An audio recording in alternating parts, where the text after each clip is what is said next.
পুলিশের এনকাউন্টার, বাংলাদেশে পালানোর ছক ভেস্তে গেল সাজ্জাক আলমের।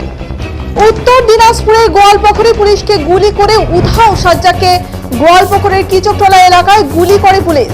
তাকে উদ্ধার করে গোয়ালপুকুরের লোধন হাসপাতালে নিয়ে যাওয়া হয়। ঘটনাস্থলে পুলিশের রায়গঞ্জ রেঞ্জের ডিআইজি এবং এসপি ইসলামপুর। হাসপাতাল সূত্রে জানা গেছে মৃত সাজ্জাক আলম, তবে পুলিশের তরফে এখনো কিছু জানানো হয়নি। বুধবার রায়গঞ্জ আদালত থেকে জেলে ফেরার সময় গোয়ালপুকুরের পাঞ্জিপাড়ায় 31 নম্বর জাতীয় সড়কে বাস থামিয়ে গুলি চালিয়ে দুই পুলিশ কর্মীকে আহত করে পালায় খুন ও ডাকাতির মামলায় বিচারাধীন বন্দী সাজ্জাক আলম। সিসি ক্যামেরায় ধরা পড়ে তার চম্পট দেওয়ার ছবি। পুলিশ জানায় কোর্ট লকআপে বন্দির হাতে আগ্নেয়াস্ত্র পৌঁছে দেয় অনুপ্রবেশ মামলায় জেল খাটা বাংলাদেশের নাগরিক আব্দুল হোসেন। দুজনের সন্ধান পেতে ছবি দিয়ে 2 লক্ষ টাকা করে পুরস্কার ঘোষণা করে পুলিশ। এদিন উত্তরবঙ্গের আইজি রাজেশ কুমার যাদব জানান, এদিন সকাল 7টা নাগাদ গোয়ালপুকুরের কিচকতলা এলাকায় পুলিশের সাথে এনকাউন্টারে আহত হয় সাজ্জাক আলম। পরবর্তীতে তাকে লোধন হাসপাতালে নিয়ে গেলে তার মৃত্যু হয়। এদিন তিনি জানান, পুলিশের পক্ষ থেকে তাকে আত্মসমর্পণ করার কথা বলা হয়, কিন্তু সাজ্জাক তা করেননি। পরবর্তীতে আত্মরক্ষার্থে পুলিশ তাকে গুলি চালালে সাজ্জাকের মৃত্যু হয়। এ বিষয়ে উত্তরবঙ্গের আইজি রাজেশ কুমার যাদব কি জানাচ্ছেন আমরা শুনে নেব।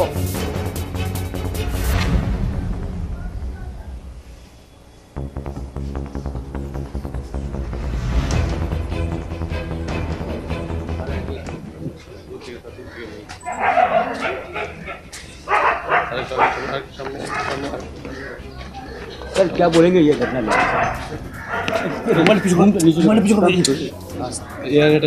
सर क्या बोलेंगे आज का घटना? Today at around 7:10 hours, one Saज्जाक Alam, who is accused in the case of firing upon the police escort party under Panjipada outpost, was injured in exchange of firing with our police party. He was immediately rushed to the hospital where he succumbed to his injuries during the treatment. The incident happened at Kichaktala bridge near Shahapur area near Bangladesh border under Gwalpukur PS. The police had to resort to firing in self-defense, as when he was asked to surrender, he opened fire on the police party. The team was led by one of very senior officer, Shri Sudhir Nilkant IPS, DIG Raiganj Range. We are taking all necessary action and all other legal formalities in the matter.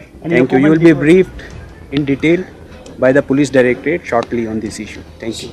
Sir ওর সঙ্গে যে আরেকজন জড়িত ছিল সে ধরা পড়েছে? ওর সঙ্গে যে আরেকজন ছিল? You will be briefed shortly in detail by the. Okay. Thank you. Sir আরেকজন যে ছিল ওর সঙ্গে? রাজ্যের মন্ত্রী গোলাপ রাব্বানি বলেন, এদিন গোয়ালপুকুরের কিচকতলা এলাকায় লুকিয়ে ছিল, সুযোগ পেলে বাংলাদেশে পালিয়ে যেত। এদিন সীমান্ত থেকে 1 কিলোমিটার দূরবর্তী অঞ্চলে এই ঘটনা ঘটে। এদিন তিনি রাজ্য পুলিশের ভূমিকার প্রশংসা করেন।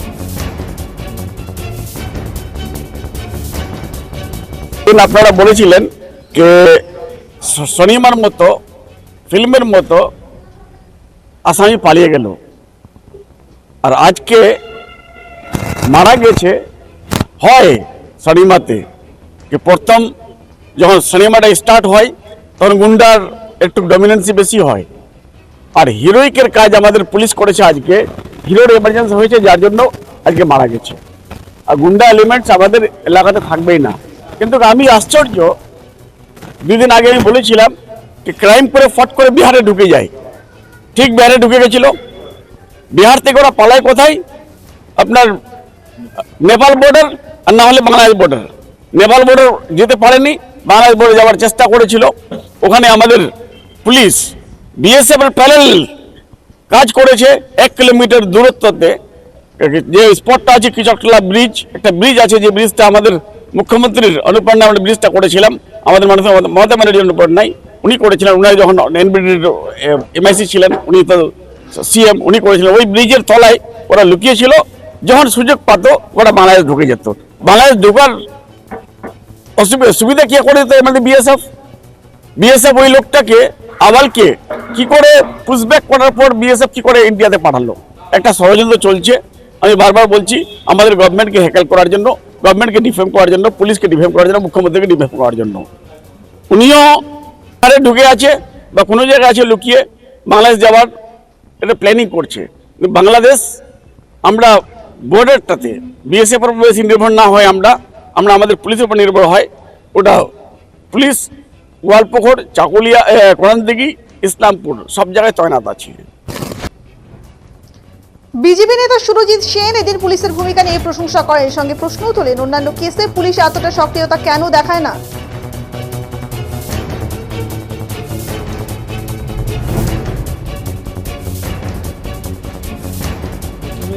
এত তাড়াতাড়ি এই এনকাউন্টারটার জন্য পুলিশকে ধন্যবাদ জানাই, যে ক্রিমিনালের আসল জায়গাটা তাদেরকে দেখানোর জন্য। এবং এরকম যেটা না হলে এই ক্রিমিনালদের আরও সাহস বেড়ে যেত। কিন্তু আমার প্রশ্ন হচ্ছে এখানে যে আজকে পুলিশের উপর গুলি চালানোতে আজকে প্রায় 36 ঘন্টার মধ্যে আমরা রেজাল্ট দেখতে পেলাম। তো আমাদের এই ইসলামপুর মহকুমাতে পরপর গুলিকাণ্ড, কিন্তু এটা প্রথম না, অনেকগুলো গুলিকাণ্ড হচ্ছে। সেই ক্ষেত্রে পুলিশ কোথায় ছিল, বা পুলিশ তখন কোথায় থাকে, ঘুমিয়ে থাকে? তাহলে এখানে প্রশ্ন হচ্ছে যে এখানে সাধারণ মানুষের সুরক্ষাটা যে পুলিশের হাতে আছে, সেই পুলিশ কি করছে? পুলিশকে গুলি করছিল দেখে পুলিশ আজকে পাল্টা গুলি করলো। কিন্তু এর আগে এনকাউন্টার কেন হয়নি? এর আগেও তো অনেকগুলো বড় বড় গুলিকাণ্ড হয়ে গেল আমাদের এই ইসলামপুর সাব ডিভিশনে, গোয়ালপুকুর, ইসলামপুর, তারপরে চোপড়া, এইটুক যে এলাকার মধ্যে পরপর গুলিকাণ্ড অনেকগুলো হয়েছে। তাতে প্রধান সমেত শাসক দলের নেতারাও পর্যন্ত মারা গিয়েছে। কিন্তু সেই সময় একটাও তো এনকাউন্টার দেখলাম না আমরা, এবং অনেক ক্ষেত্রে এখনো অবধি ক্রিমিনালরা অধরা আছে। আমরা চাইবো যে প্রশাসন যেভাবে নিজেদের উপরে হওয়ার পরে যেভাবে তৎপরতার সাথে এনকাউন্টারটা করলো, আগামী কেসগুলোতেও আমরা এরকম রেজাল্টটা দেখতে চাই। প্রথমে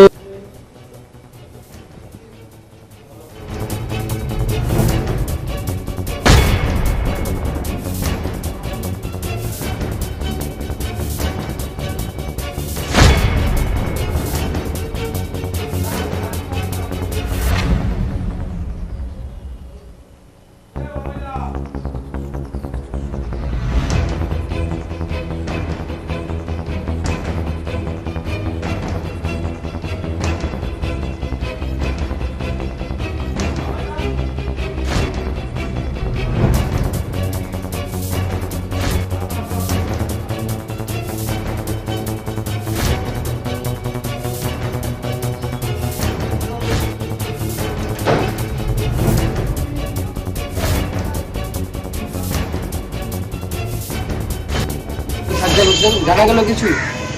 এটা যেটা আমরা পেয়েছি অ্যাবাউট 8টার দিকে এখানে নিয়ে যাওয়া হয়েছে। তো আমি যেটা এক্সামিন করেছি, 3টার মতো গানশট ইঞ্জুরি আছে। সেই গানশট ইঞ্জুরি আছে, একটা লেফট চেস্টে আছে, একটা শোল্ডারে আছে, একটা পায়ে হাতেতে। খুবই খারাপ কন্ডিশনে নিয়ে আসা হয়েছিল, ভ্যাকসিন কন্ডিশনে। আমরা চেষ্টা করেছি বাঁচানোর, কিন্তু বাঁচানো হয়নি। 8:10-এ আমরা ডিক্লেয়ার করেছি।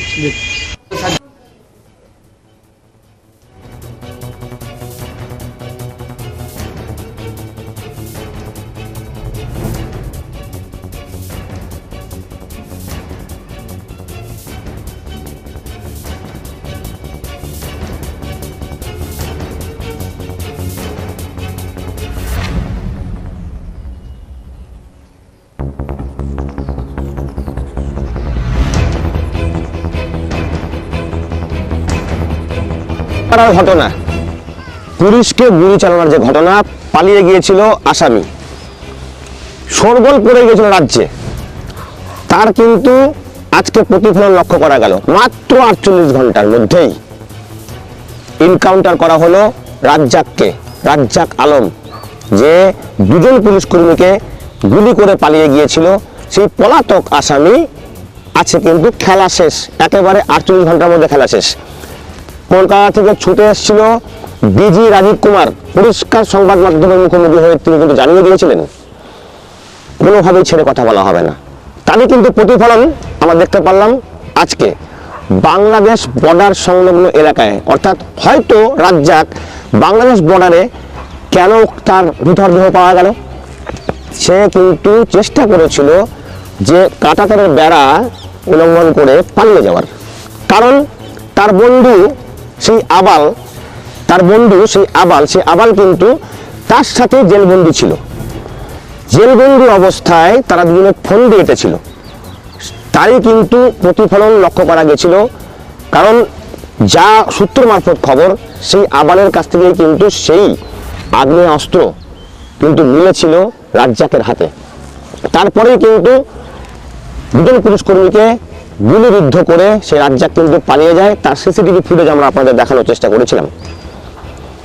সেই আবাল আজকে কিন্তু তাকে পাওয়া যায়নি, কিন্তু রাজ্জাককে কিন্তু এনকাউন্টার করা হয়েছে, তার পুষ্টিকরণ কিন্তু পরিষ্কারভাবে জানিয়ে দিয়েছেন চিকিৎসক।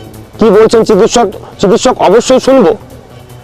জুড়ে থাকবেন ইসলামপুর থেকে অমিত জীবন রায়, ডিজিটাল বাংলা।